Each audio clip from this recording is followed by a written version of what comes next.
So let's talk about something we don't talk about very often in politics: presidential transition teams. These are teams that happen behind the scenes. They help get candidates for cabinet positions and other high level positions vetted and passed through background checks, etc.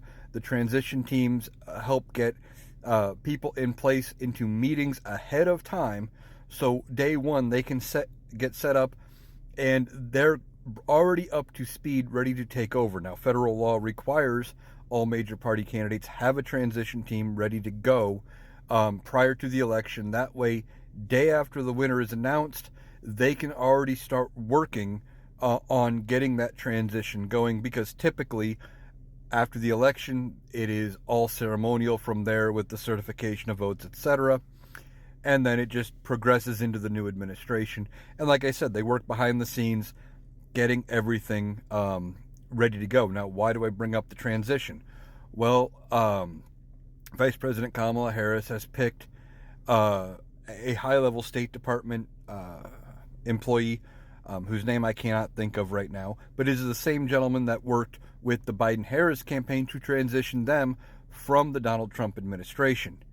So she's picking people who have already worked on transitions.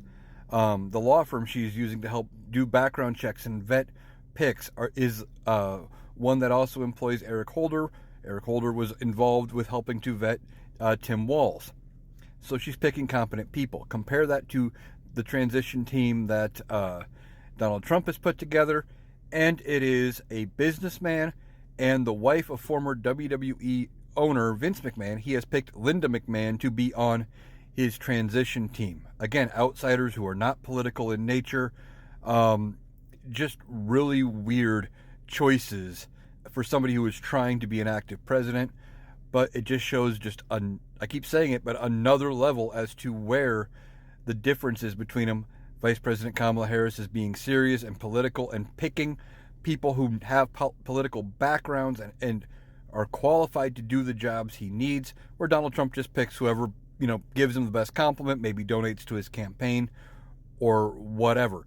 So just another stark contrast between the two candidates, and Vice President Kamala Harris will be ready to go day one of her administration.